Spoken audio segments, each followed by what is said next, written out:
নমস্কার বন্ধুরা, সীমাস কিচেনে আপনাদের স্বাগত। আজকে আমি পেঁয়াজ কলি আর পোস্ত দিয়ে দারুণ টেস্টি একটা রেসিপি শেয়ার করব।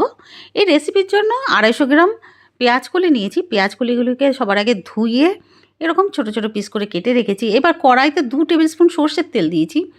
তেলটা গরম হতে দিয়েছি ছোটো চামচের 1 চামচ কালো জিরে আর একটা কাঁচা লঙ্কা। এবার একটু ভেজে নেব কাঁচা লঙ্কা আর কালো জিরেকে। তারপরে দিয়ে দেবো 2 চামচ রসুনের কুচি। রসুন কুচি দেওয়ার পরে এবার ভাজতে হবে। ভাজতে ভাজতে যখন রসুনের কালার চেঞ্জ হয়ে আসবে তখন দিয়ে দেবো কেটে রাখা পেঁয়াজকলি।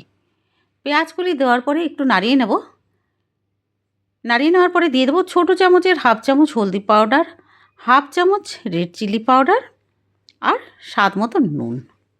দেওয়ার পরে একটু নাড়িয়ে নিতে হবে। 1 থেকে 2 মিনিট আমি এভাবে নাড়িয়ে নেব। নাড়ার পরে লিডটা লাগিয়ে দেবো 2 মিনিটের জন্য লো ফ্লেমে। 2 মিনিট পরে লিডটা সরিয়েছি।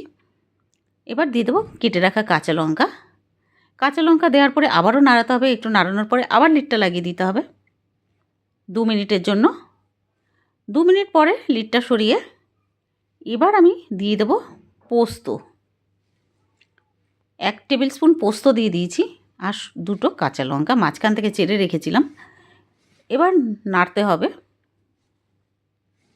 একটু নাড়ার পরে 1 থেকে 2 মিনিট আমি নেড়ে নেব। ফ্লেম কিন্তু আমার এখন মিডিয়ামে আছে। এখন 1 চামচ মতন আমি জল দিয়েছি, কারণ পোস্ত দিয়েছি তো পোস্তটা যাতে একটু গলে যায়, মানে একটু সেদ্ধ সেদ্ধ হয়ে যায়। এবার লিডটা লাগিয়ে দিয়েছি 1 চামচ জল দেওয়ার পরে। 2 মিনিটের জন্য লিডটা লাগিয়েছিলাম লো ফ্লেমে।